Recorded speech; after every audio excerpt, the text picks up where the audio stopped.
नमस्कार दोस्तों, study with पवन प्रदीप में आप सब लोगों का स्वागत है। दोस्तों, आज चर्चा की जाएगी कक्षा 11 राजनीति शास्त्र की पुस्तक है भारत का संविधान सिद्धांत और व्यवहार। भारत का संविधान सिद्धांत और व्यवहार नामक जो पुस्तक है उसका पहला अध्याय है, पहला पाठ है संविधान क्यों और कैसे। इसके अभ्यास प्रश्नों के विषय में हम चर्चा कर रहे हैं। साथ ही साथ मैं आप लोगों की जानकारी के लिए बताना चाहूँगा कि हमारे इस यूट्यूब चैनल के माध्यम से कक्षा 6, 7, 8, 9, 10, 11, 12 NCERT पाठों या नहीं पाठ्य पुस्तक जो हैं उनके आधार पर चर्चाएं की जाती हैं। ये 6, 7, 8, 9, 10, 11, 12 के बच्चों के लिए तो उपयोगी हैं ही हैं, साथ में उन प्रतियोगी परीक्षाओं में भाग लेने वाले तमाम लोगों के लिए भी काफ़ी महत्वपूर्ण होने वाली हैं। आइए चर्चा शुरू करते हैं कि भारत का संविधान सिद्धांत और व्यवहार नामक जो पुस्तक है उसका जो पहला पाठ है संविधान क्यों और कैसे, इसके अभ्यास प्रश्नों के विषय में आइए चर्चा शुरू करते हैं। पहला प्रश्न, इनमें से कौन सा संविधान का कार्य नहीं है? यह नागरिकों को अधिकार की गारंटी देता है। बिल्कुल देता है। यह शासन की विभिन्न शाखाओं की शक्तियों को अलग अलग क्षेत्र में रेखांकन करता है। बिल्कुल करता है। और साथ ही साथ यह सुनिश्चित करता है कि सत्ता में अच्छे लोग आए। इसकी गारंटी नहीं है कि सत्ता में अच्छे लोग ही आएंगे, इसीलिए यह कथन सत्य नहीं है। यहाँ पर पूछा गया था कि कौन सा कथन सत्य नहीं है। यह कुछ साझे मूल्यों की अभिव्यक्ति करता है। इसके बाद देखें प्रश्न नंबर 2, निम्नलिखित में कौन सा कथन इस बात की एक बेहतर दलील है कि संविधान की प्रामाणिकता संसद से ज़्यादा है? संविधान की प्रामाणिकता संसद से ज़्यादा है, इस बात का एक बेहतर तरीके से कौन सा कथन बताता है? संसद को अस्तित्व में आने से कहीं पहले संविधान बनाया चुका था, या संविधान के निर्माता संसद के सदस्यों से कहीं ज़्यादा बड़े नेता थे, या संविधान ही यह बताता है कि संसद कैसे बनाई जाए और इसे कौन कौन सी शक्तियां प्राप्त होगी। संसद संविधान का संशोधन नहीं कर सकती, जो इस बात का एक बेहतर दलील करता है कि संविधान की प्रामाणिकता संसद से ज़्यादा है। तो यह संविधान ही यह बताता है कि संसद कैसे बनाई जाए और इसे कौन सी शक्तियां प्राप्त होंगी। यह कथन बिल्कुल इसके लिए सही उत्तर था। प्रश्न नंबर 2 देखें कि संविधान ही यह प्रश्न नंबर 3, बताइए कि संविधान के बारे में निम्नलिखित कौन कथन सही है या गलत? कौन से कथन सही हैं या गलत? सही या गलत बताना है। सरकार के गठन और उसकी शक्तियों के बारे में संविधान एक लिखित दस्तावेज है। बिल्कुल सही कथन है।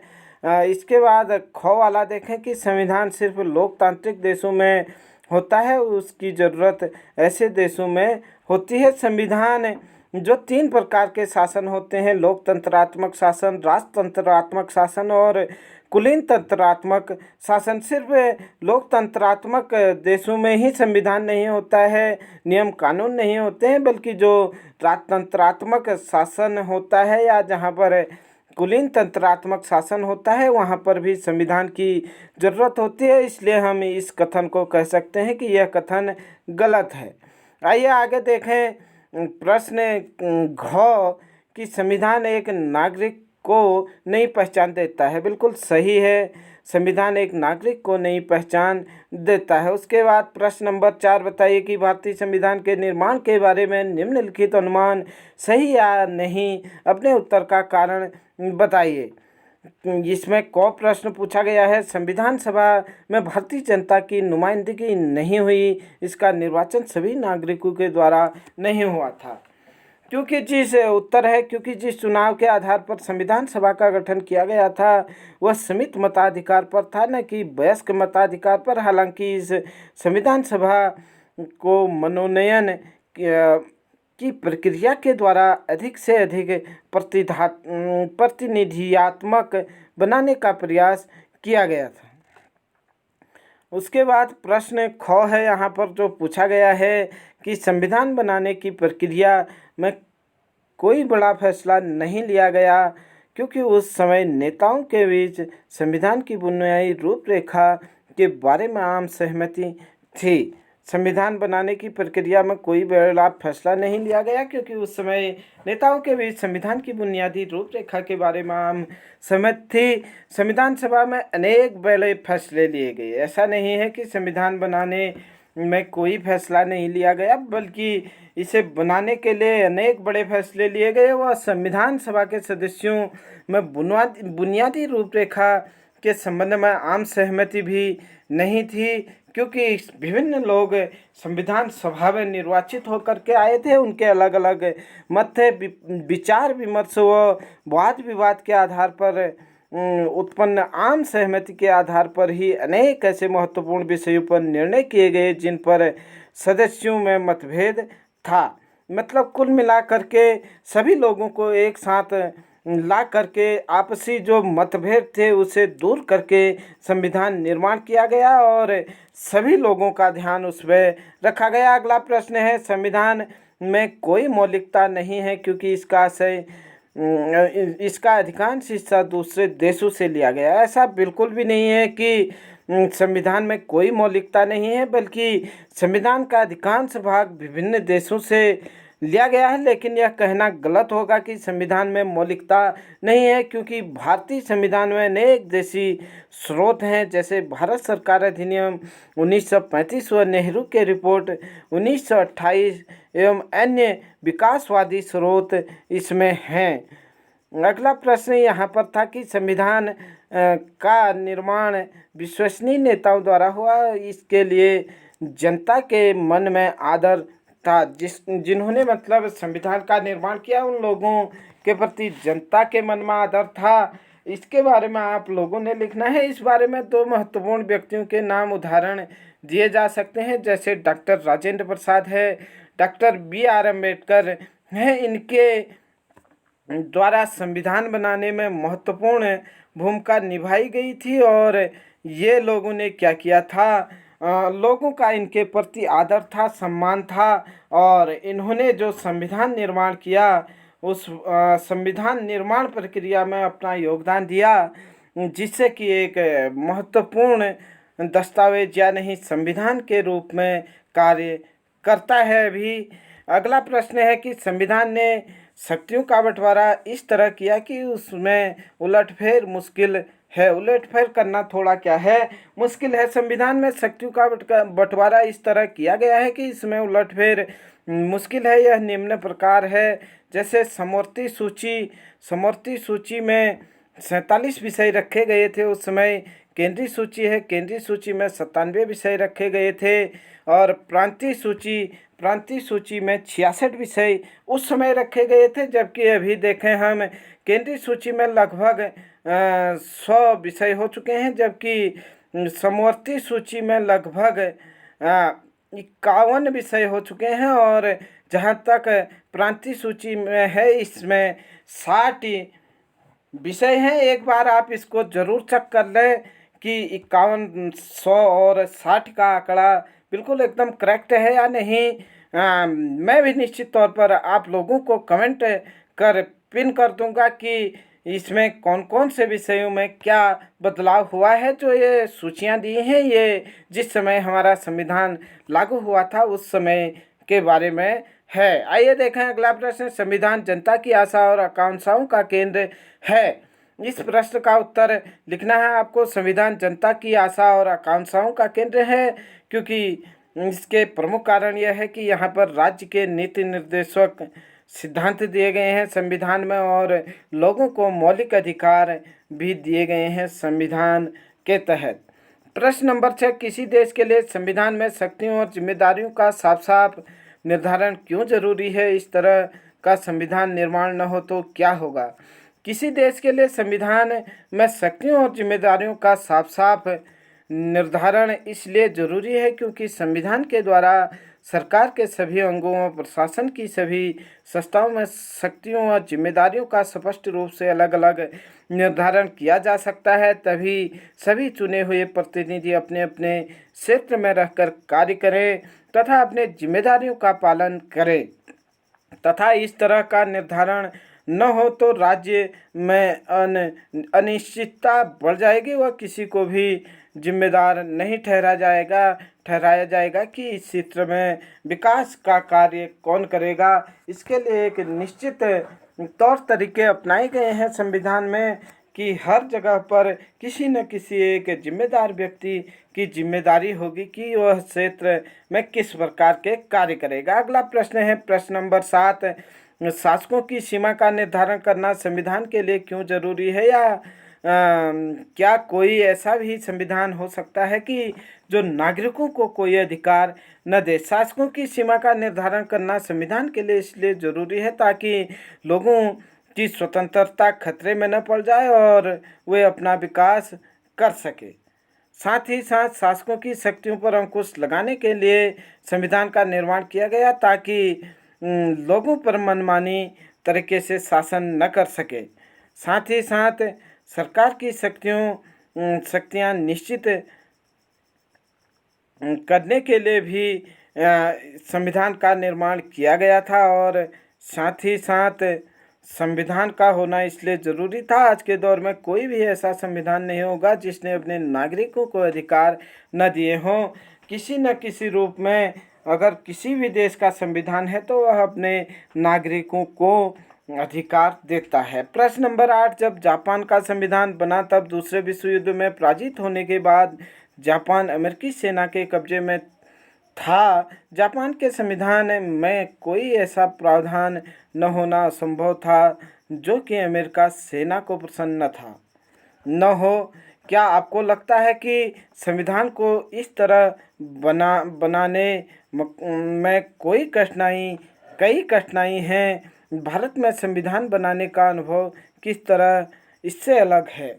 जब जापान बन रहा था तो उस समय जापान एवं अमेरिका सेना, जापान क्या था, अमेरिका सेना के नियंत्रण में था। भारतीय संविधान बनाने की प्रक्रिया में व जापान के संविधान बनाने की प्रक्रिया में सबसे बड़ा अंतर यह है कि भारतीय संविधान एक संविधान सभा द्वारा भारतीयों के द्वारा बनाई गई, जिसको जनता ने अप्रत्यक्ष रूप से चुना था। जापान का संविधान अमेरिका सेना की निगरानी में लिखा गया या बनाया गया। अगला प्रश्न है कि रजत ने अपने शिक्षक से पूछा, संविधान एक 50 साल पुराना दस्तावेज है और इस कारण पुराना पड़ चुका है। किसी ने इसको लागू करते समय मुझसे राय नहीं मांगी। यह इतना कठिन भाषा में लिखा हुआ है कि मैं इसे समझ नहीं सकता। आप मुझे बताएंगे कि मैं इस दस्तावेज के बातों का पालन क्यों करूं? अगर आप शिक्षक होते तो रजत को क्या उत्तर देते? अगर किसी बच्चे को लगता है कि उससे राय नहीं ली गई, सबसे पहली बात तो वह बच्चा उस समय था ही नहीं जो अभी अगर पूछे। साथ ही साथ जो एक शिक्षक के रूप में रजत को समझाने का प्रयास करेगा कि भारतीय संविधान लगभग 26 जनवरी 1950 को लागू हुआ था।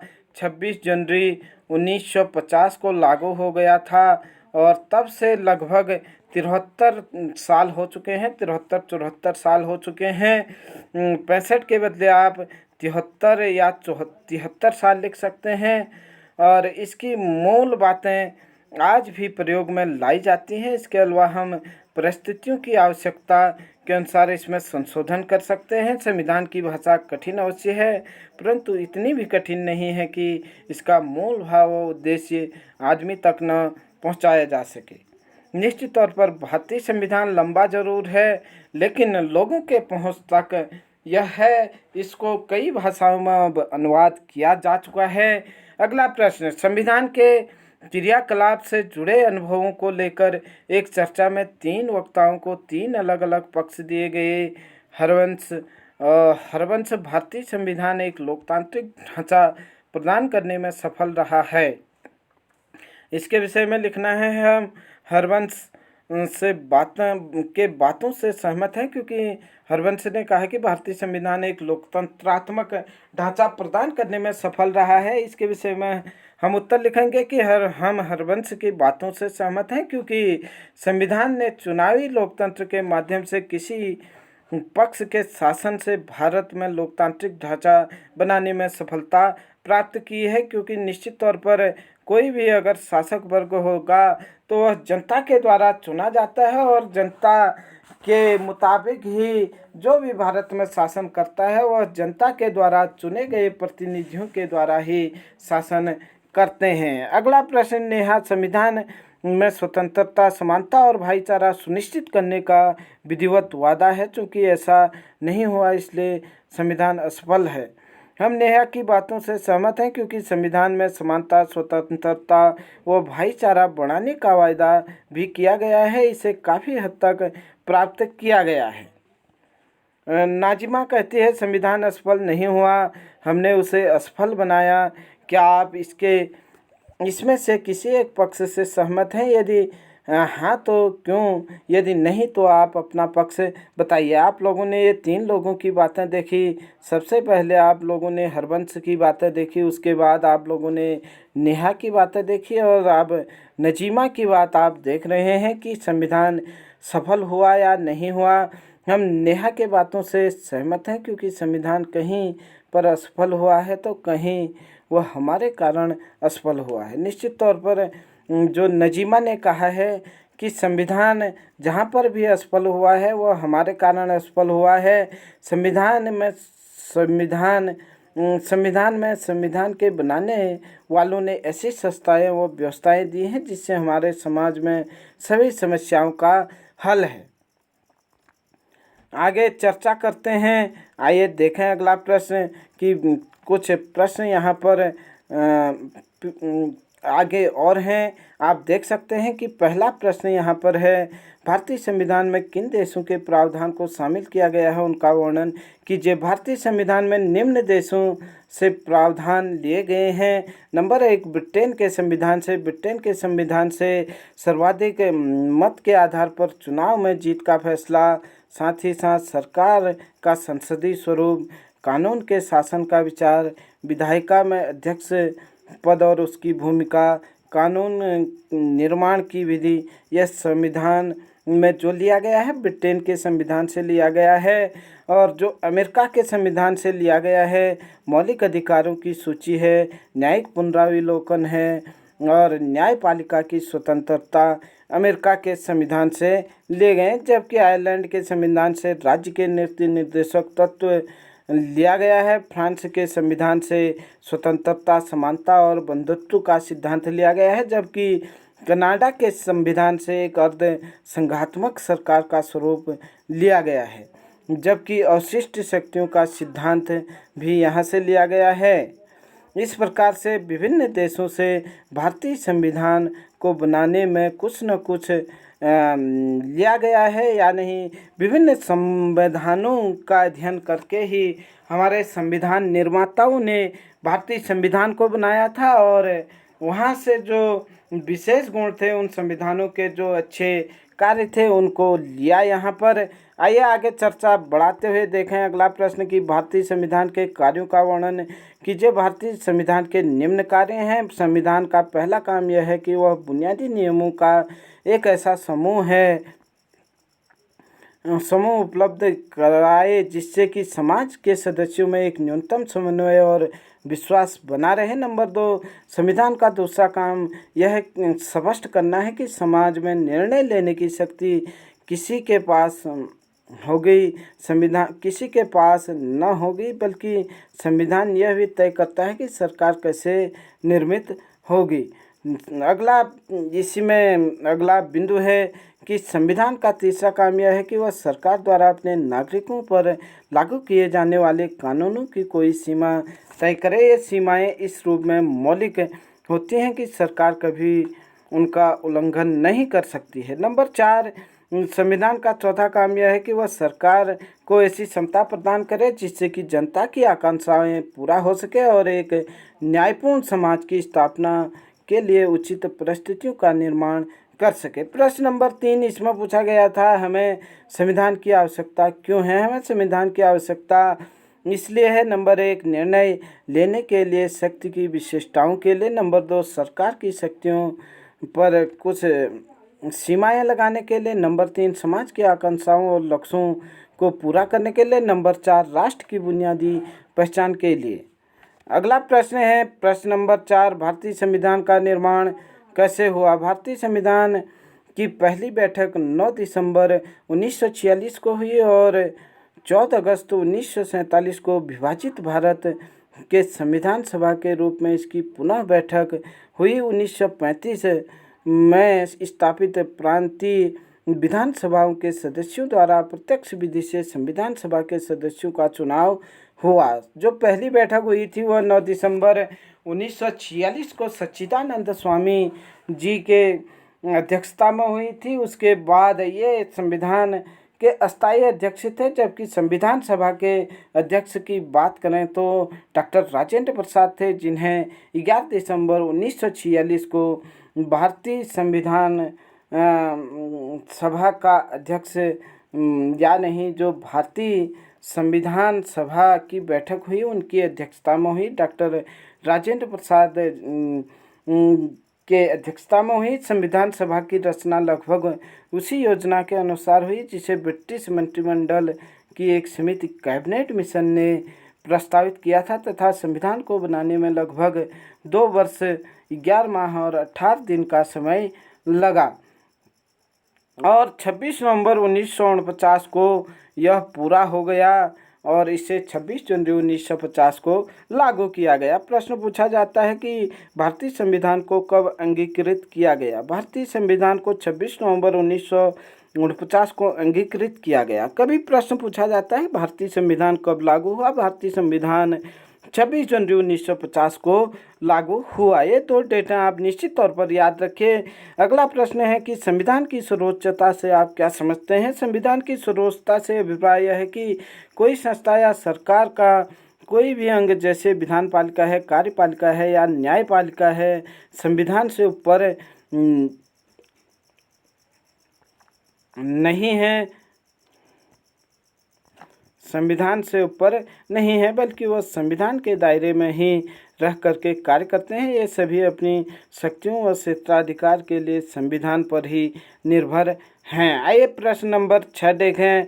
लचीला एवं कठोर संविधान से आप क्या समझते हैं। उत्तर है इसका, लचीला संविधान से अभिप्राय यह है कि जिस संविधान में सरल प्रक्रिया से परिवर्तन किया जा सकता है और उसे लचीला संविधान कहते हैं, तथा कठोर संविधान से अभिप्राय है कि जिस संविधान में सरल प्रक्रिया से परिवर्तन नहीं किया जा सकता है उसे कठिन संविधान कहते हैं। अगला प्रश्न भारत में लचीला व कठोर दोनों प्रकार का संविधान है, मतलब दोनों का मिश्रण भारतीय संविधान में है। भारतीय संविधान न अधिक कठोर है न अधिक लचीला है। अगला प्रश्न है भारतीय संविधान को लिखने में कितना समय लगा। जैसे कि अभी आप लोगों ने देखा 2 वर्ष 11 माह और 18 दिन का समय भारतीय संविधान को लिखने में समय लगा। भारतीय संविधान सभा के सदस्यों की संख्या थी 389 और उसके बाद भारतीय संविधान कब पूरा हुआ। 26 नवंबर 1949 को अंगीकृत किया गया या नहीं, पूरा बना।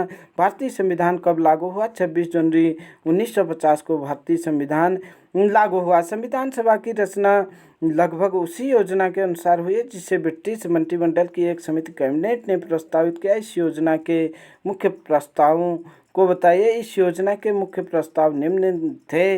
नंबर 1, प्रत्येक प्रांत देशी रियासत तथा रियासतों के समूहों को उनकी जनसंख्या के अनुपात में सीटें दी गई। मोटे तौर पर 10 लाख की जनसंख्या पर एक सीट का अनुपात एक सीट रखी गई। 10 लाख के जनसंख्या पर परिणाम स्वरूप ब्रिटिश सरकार के प्रत्यक्ष शासन वाले प्रांतों से 292 सदस्य चुनने थे तथा देशी रियासतों से 93 सीटें आवंटित की गई। नंबर 2, प्रत्येक प्रांत की सीटों को 3 प्रमुख समुदायों मुसलमान, सिख और सामान्य में उनकी जनसंख्या के अनुपात में बांटा गया। नंबर 3, प्रांतीय विधानसभाओं में प्रत्येक समुदाय के सदस्यों ने अपने प्रतिनिधियों को चुना और इसके लिए उन्होंने समानुपातिक प्रतिनिधित्व और एकल संक्रमणी मत पद्धति का प्रयोग किया। नंबर 4, देशी रियासतों के प्रतिनिधित्व के लिए चुनाव का तरीका उसके परामर्श से तय किया गया। अध्याय के पिछले भाग में उन 3 कारकों पर प्रकाश डाला गया है जो संविधान को प्रभावी और सम्मान के योग्य बनाते हैं।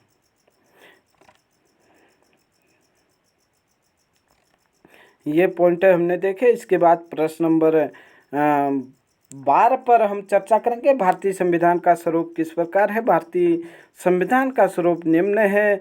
संविधान सभा का गठन सांप्रदायिक आधार पर किया गया था। मुस्लिमों को चुना, मुस्लिमों ने मुस्लिम को चुना, सिख ने सिखों को चुना, अन्य संप्रदाय और अन्य सामान्य वर्ग में शामिल थे।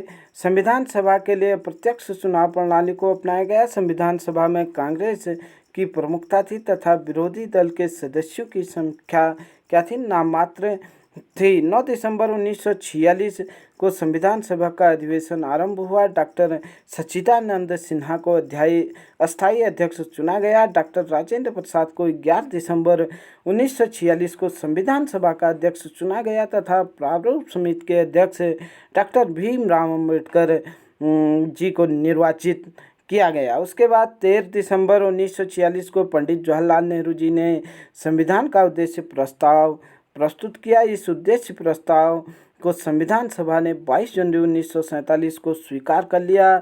स्वतंत्र भारत के संविधान की प्रस्तावना भी इन्हीं उद्देश्यों पर आधारित है।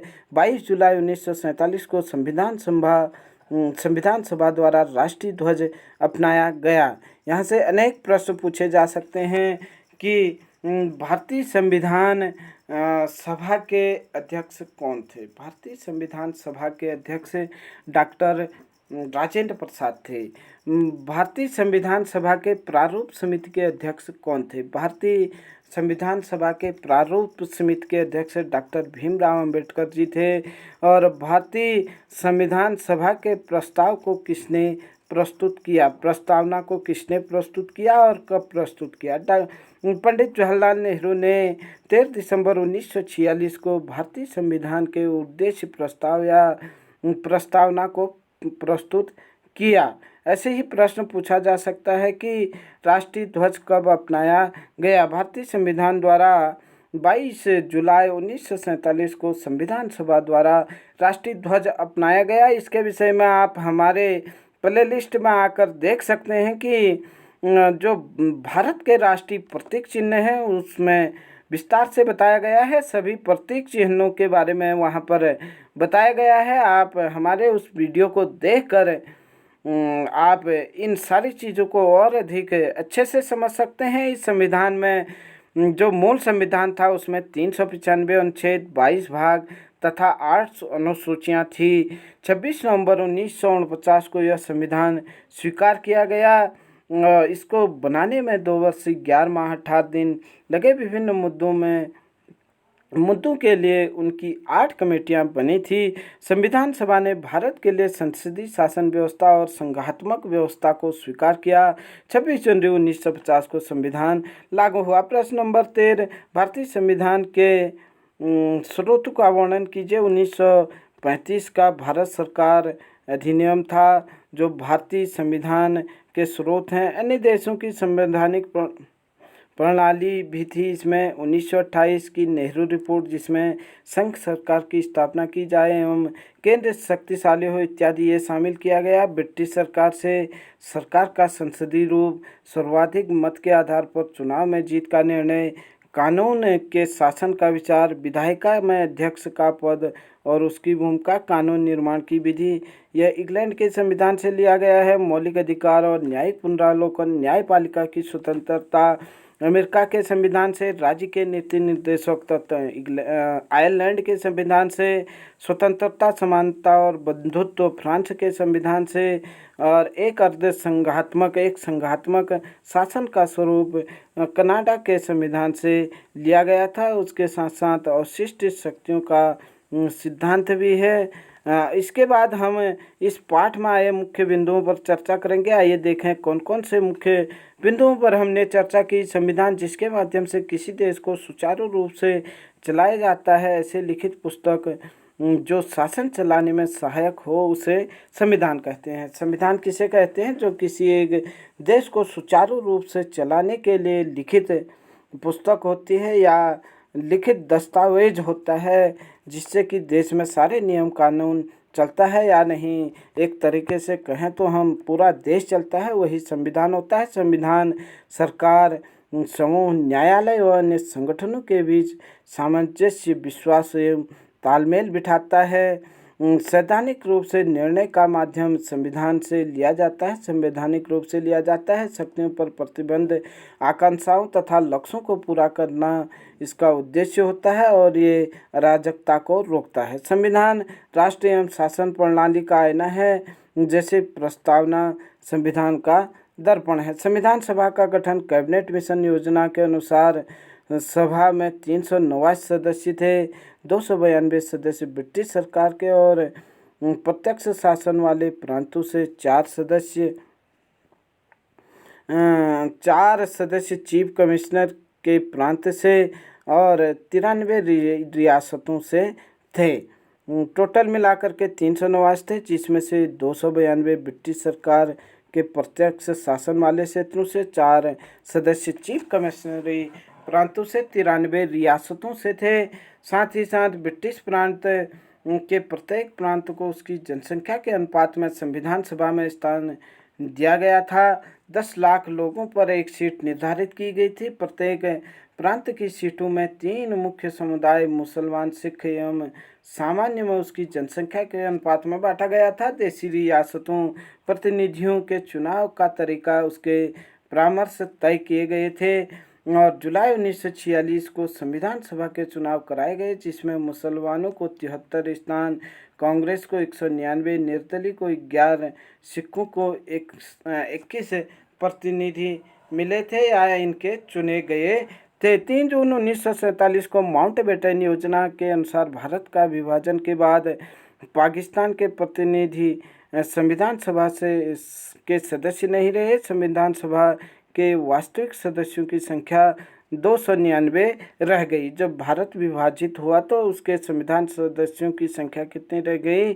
299 रह गई। संविधान का स्वरूप, संविधान सभा का गठन सांप्रदायिक आधार पर किया गया था। मुस्लिमों ने मुस्लिम को चुना, सिखों ने सिखों को चुना, अन्य संप्रदाय व सामान्य वर्ग में शामिल थे। संविधान सभा के लिए प्रत्यक्ष चुनाव प्रणाली को अपनाया गया। संविधान सभा में कांग्रेस की प्रमुखता थी और विरोधी दल के सदस्यों की संख्या कम थी। 9 दिसंबर 1946 को पहला इसका अधिवेशन हुआ। इसके विषय में हम चर्चा कर चुके हैं। आप लोग यहाँ पर देख सकते हैं, जो भी महत्वपूर्ण बिंदु थे इन पर हमने चर्चा कर चुके थे पहले ही। संविधान के स्रोत आप लोग देख सकते हैं। 1935 का भारत शासन अधिनियम, 1928 का नेहरू रिपोर्ट, ब्रिटिश संविधान से क्या क्या लिया गया था, ये सब चीज़ों पर हमने पहले ही चर्चा कर दी है।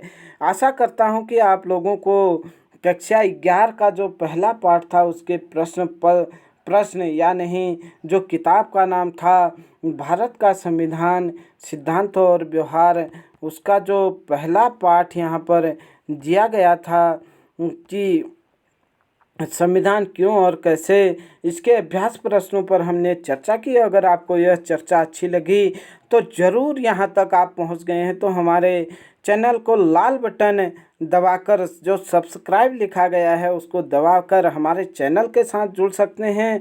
हमारे चैनल को अगर आप लोग सब्सक्राइब कर लेते हैं तो जैसे ही हमारी अगली वीडियो आती है आप लोगों तक वह सबसे पहले पहुंचती हैं। अगर आप लोगों को अच्छा लगता है तो अपने अधिक से अधिक मित्रों के साथ वीडियो को शेयर करना ना भूलें। साथ ही साथ लाइक कमेंट करें, हमारा हौसला आप लोग बढ़ा सकते हैं। जैसे जैसे आप लोगों की संख्या बढ़ती जाएगी तो हम निश्चित तौर पर आप लोगों के लिए निश्चित तौर पर इसी प्रकार मेहनत करते रहेंगे। तब तक के लिए आप हमारे साथ यूं ही बने रहें। जय हिंद, जय भारत।